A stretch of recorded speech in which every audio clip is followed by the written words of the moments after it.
So I've been intimately involved in people's decisions and also the process of donation. And working with grief is a tremendous journey. People would really like to have meaning associated with their deaths. I oftentimes meet with families in the hospital. I meet with families prior. I meet with a lot of the donors. So I've met people who are considering the donation and they want to know, well, how do I do it? And what does it mean for me to do this? And what's going to happen?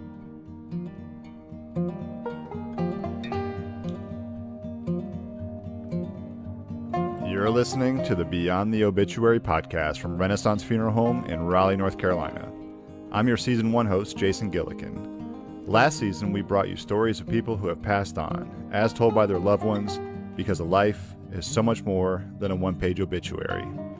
On this season, we're going to do something a little different. Joe Smolinski, Funeral Director and Vice President of Renaissance, is your host, and we're going to dig deeper into the industry of death, because there are so many questions that most of us are afraid to ask, but we've always been at least a little curious about. So let's get started. Here's your host, from Renaissance Funeral Home, Joe Smolinski. On today's episode, we bring on Gwendolyn Keith. Gwendolyn is the program coordinator of the Anatomical Gifts program at Duke University School of Medicine in Durham. I wanted to bring Gwendolyn on the show today to help answer some questions about donating your body to science. She helps answer some questions on the role of the funeral home. Can you still have a funeral? Do you have to apply to donate your body? Is there a cost? How long is the body used, and what is the body used for? These are all questions we answer in today's episode. For Gwendolyn, she didn't exactly study to be in anatomical gifts, but she didn't find this profession by accident either. I am a therapeutic coach and counselor. I work with people going through loss, transitions, and assist people moving on in their life. And so it's not necessarily a field specifically with body donation that I expected to go into, but my family has a deep background in medicine and in education. And a number of my family members have chosen to donate their bodies, and I've assisted with those donations, including grandparents, a sister who went through a bone marrow stem cell transplant that didn't work. So I've been intimately involved in people's decisions and also the process of donation. And working with grief is a tremendous journey. People would really like to have meaning associated with their deaths, as well as in their life. And so for some people, just because they want their body not just to be buried in the ground, or they would like there to be some use of their body that they've left. And a lot of people that we work with have had a significant illness or condition that they'd also like people to learn more about, so that other people may be able to benefit from that knowledge. There are other families sometimes that they know that their family member would want something more meaningful to happen, but the family member themselves didn't make the arrangements prior. And so we do work with families who said, my mom always wanted to help somebody who was suffering with this, and we just think that this is something she would want to do. We primarily work with people who have actually made that decision themselves, but we also work with families somebody who has healthcare power of attorney who says, well, my mother gave me this. She said I could decide what to do, and our family has decided that this is something that she would feel good about. So there are all sorts of reasons. You mentioned that donating their body is benefiting the school and some research and study. Can you explain how it benefits the school?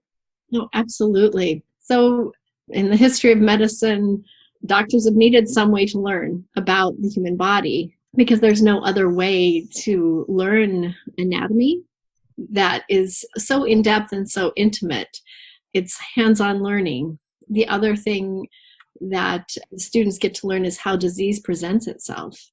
So otherwise, you can't really see that and read that in a book until you've seen how a cancer does affect the body and affect the organs, until you've seen how disease like scleroderma or Parkinson's or other diseases, how they affect the body and what that looks like, how that presents, how it develops over time, how it affects different organs. And so this is an opportunity for students to see that, just really be able to go into it, whereas it would be too invasive for somebody who is alive with that. The other opportunities for learning are to experiment with different techniques of trying to correct a problem. So trying new surgical techniques, trying new orthopedic techniques, trying new different ways to help people have better lives and create less pain, more comfort, more opportunities to correct things that have developed over time or were genetic. So that's a big reason. And there is some research that happens, but postmortem research is a little different. So there are all sorts of things that happen that are deep learning for both professionals at the beginning of their careers and also our skilled surgeons and internists and et cetera. We have all sorts of levels of courses. Can the donors themselves specify how they want their body to be used? Well, not necessarily, because it is all for education. But what we do try to do is, our donors are our silent teachers, and each of our silent teachers have many gifts that they bring in their teaching. So we do try to match our teachers with the best courses for them to teach. But it's not necessarily something that can be decided, because there are many factors in looking at how one of our donors can teach. What are the restrictions for somebody that does want to be a donor? What are the restrictions as far as maybe age, body size, or any diseases before you say, yes, we will accept you? Yes, and that's an excellent question. Even though people have made their intention clear, we do have criteria, because our donors do need to be safe in our labs and safe for our students. So one primary criteria is that there are no infectious diseases or no infectious blood diseases that are persistent after death. So things like hepatitis A, B, or C, which are persistent after death, HIV, right now COVID-19. We look at also things like sepsis, which is blood poisoning, MRSA, staph infections, VRE, C. diff, things that can occur towards the end of life or at the end of life that would be dangerous. So we do have to speak with medical professionals to make sure that our donors do not have those kind of conditions. Other situations are, for example, we do need, size is an issue. It's like being able to fit in an airplane.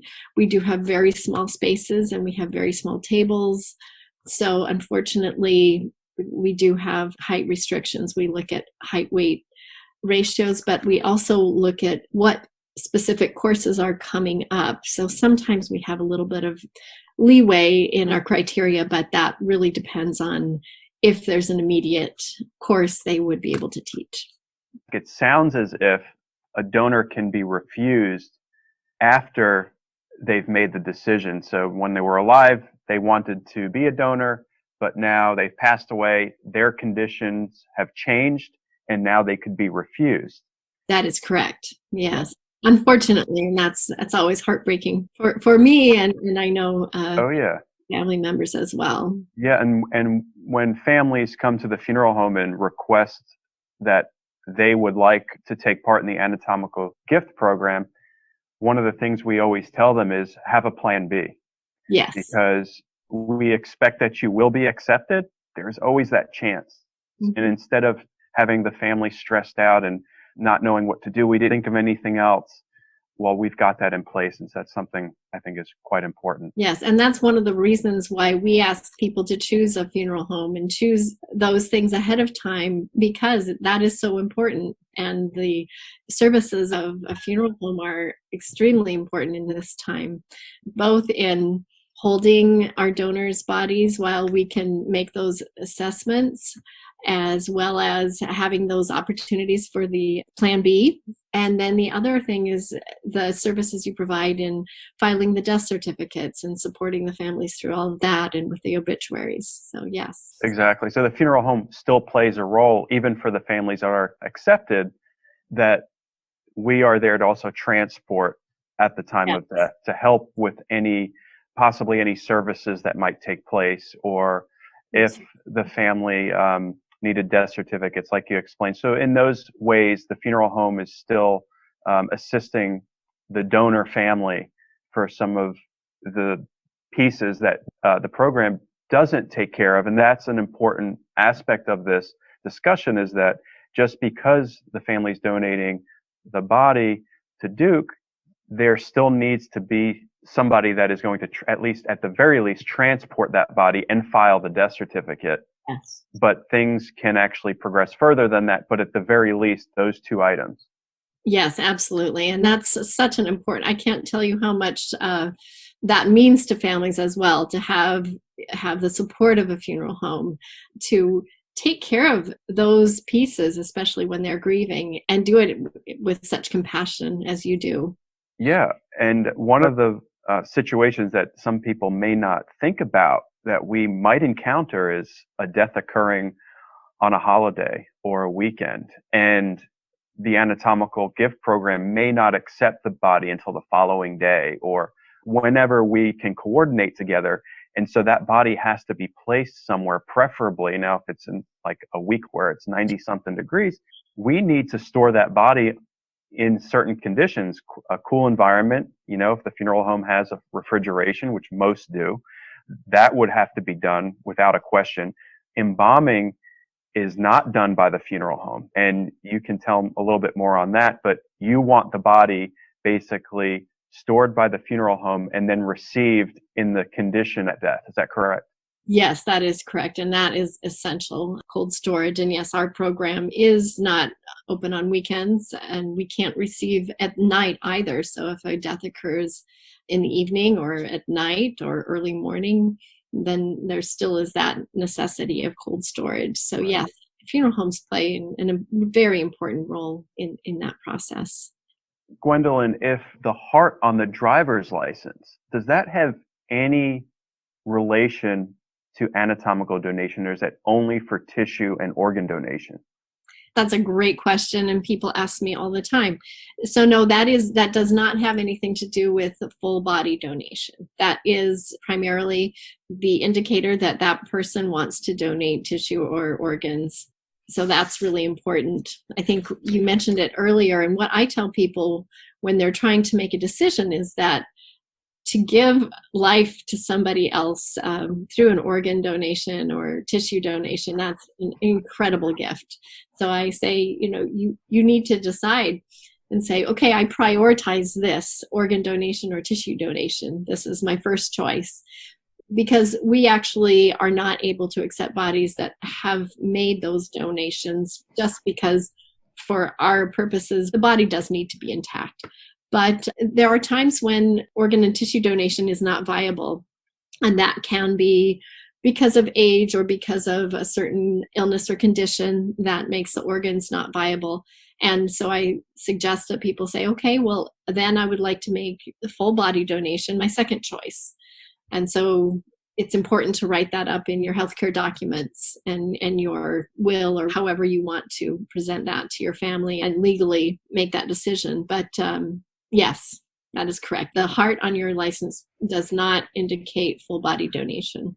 And it's important to look at if you are writing up a document with a healthcare power of attorney, so that somebody else can make medical decisions for you when you are unable to make those.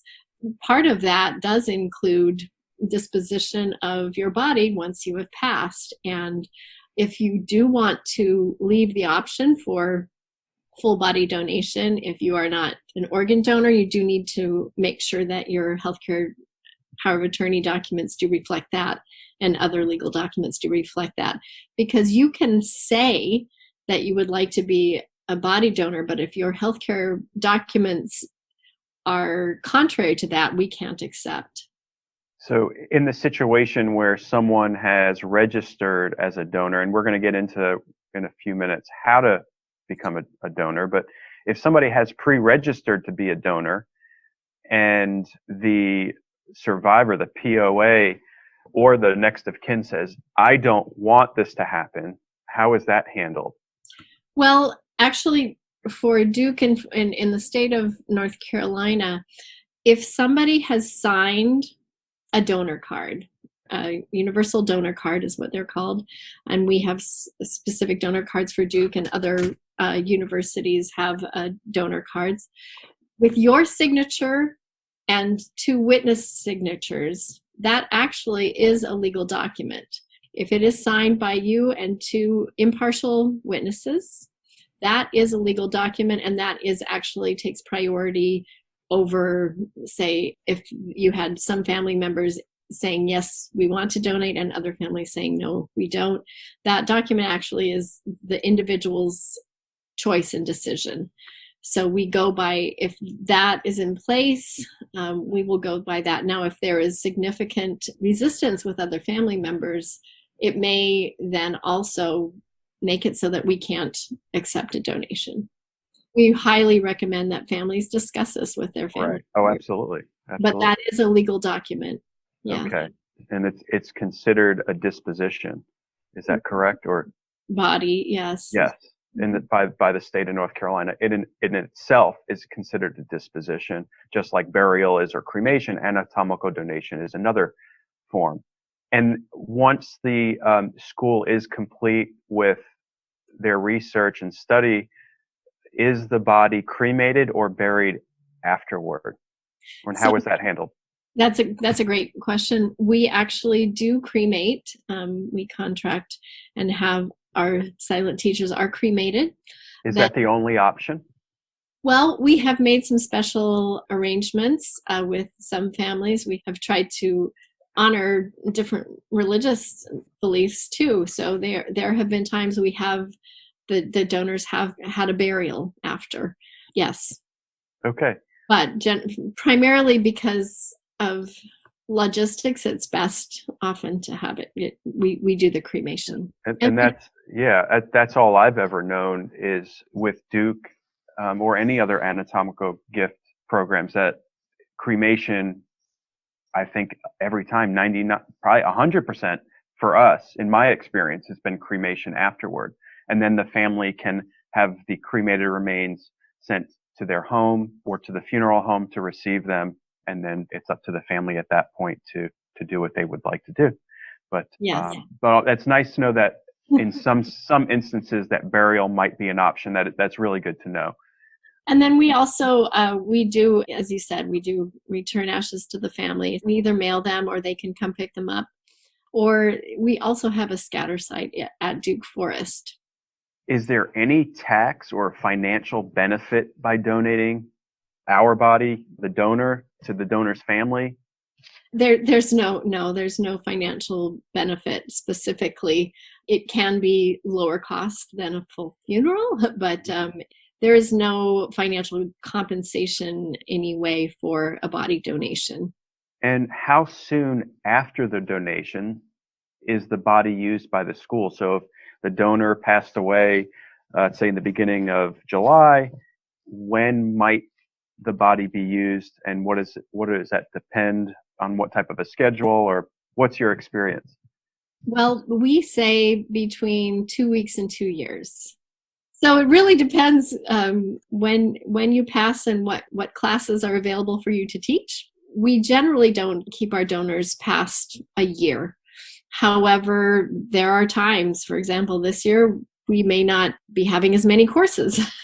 We definitely have not been having as many courses. So it may be, we may be waiting longer, but 2 years is the maximum. So that's something to consider for families if they don't want to have that waiting period. We usually can't accelerate that timeline for people. I understand. And does some of that timeline have to do with how many recipients there have been, or donors, I should say, to the school? If there's a shortfall or an abundance at a certain time, is that part of that spectrum of time too? That can definitely play into it. Because we have so much learning going on at Duke, generally it's more about matching the right teachers to the right courses. I see. Can you explain the process once the school is complete with the study of the body? What happens at that point? Is the family notified, or is it then the cremation is scheduled and then the family is notified? How does that work? Generally, I notify families once our cremation is scheduled and I know more when I might be receiving the ashes. And does anatomical donation affect funeral services in any way that you know? From my experience, it's simply that with, let's say, cremation, since that's nearly 100% of the time that the school is performing the cremation after the study, that the only way it really is affecting is that if the family chooses to have a memorial service prior to getting those cremated remains, or they can simply wait till after it's received. But it would just be that unknown time frame where we're either waiting or decide not to wait for the cremated remains. But in that sense, that is really the only way it's affecting services on our end. Sure. Well, there's several ways that's right on your end. We do try to accommodate. There are, on occasion, families do want to have a service with the body at the time of death.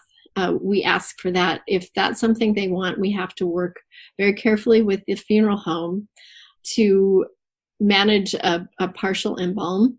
And so that's something that is possible for families. It does need to happen very quickly. Because we do need to receive the body as soon as possible. But that is something, if the family is interested in that, then we encourage the funeral homes to call us, and I would put you in touch with our specialists. And in terms of services, oftentimes people will have a service without the body. Oftentimes they have a memorial service without the ashes, or they wait. And some have one close to the time of death and then have another one when the ashes are returned. So there's all sorts of creative ways that can be accomplished with an anatomical donation. And can you explain to people how they can become a donor? What do you suggest? Well, if people are interested in becoming a donor, I recommend they give me a call, and I'm happy to talk with people about what that means, what they'd need to put in place to do it. We can talk about criteria, anything. And I'm happy to speak with family members as well if they have concerns about the process. But I think the most important thing, people actually sometimes feel relieved talking about their own deaths. I suspect you experience that all the time, just knowing that they're taking care of something for their families as well as for themselves, making the arrangements ahead of time and really knowing what they need to do is very helpful. I also can send out packets with our donor cards and a process of what they can expect to be doing and what their family members need to be prepared for, ways that they can prepare. And your organization, Duke, they have a specific website for the Anatomical Gifts Program, and your contact information is there, if I'm correct. Yes, that's correct. So the public can find you there. We will also list in show notes a way to get in touch with you as well. And my last question here before we depart is, can survivors of the deceased make the decision to donate their loved one's body after death if the deceased was not pre-registered? Yes, that is possible with our program. And what that takes is, first we have to make sure that we're speaking with next of kin or somebody who legally can make that decision. So if somebody has healthcare power of attorney, and in those healthcare power of attorney documents, there's nothing that says that the person does not want to make an anatomical donation, as long as that person does have legal right to do that. And we also have to be sure that all family members are on board with that decision. Right. So if it's going to cause major strife in the family, we choose not to accept. But we do need either the next of kin or somebody with healthcare power of attorney to sign some documents. We also need to speak with other family members to make sure that everybody is in accord. And then again, the donor does need to meet our criteria as well. Awesome, Gwendolyn. Thank you. Much appreciated. Thank you so much. You gave me a lot of great information that I didn't know about with this subject, so very useful. And I know our public will find it useful as well. Again, just thank you for joining us and helping everybody understand more about anatomical donation.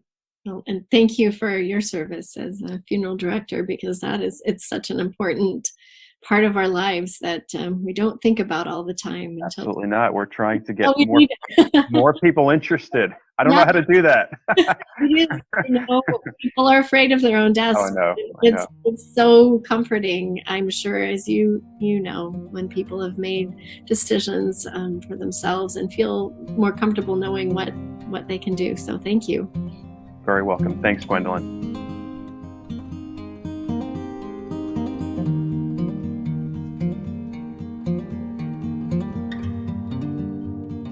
That was Gwendolyn Keith, Program Coordinator at the Anatomical Gifts Program at Duke University School of Medicine in Durham.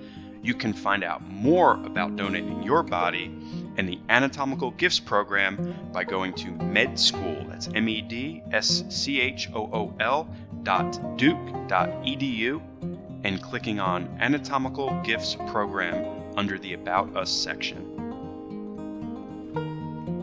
We could use your help if you would please subscribe to this show, rate us, review us, or just share this episode on social media.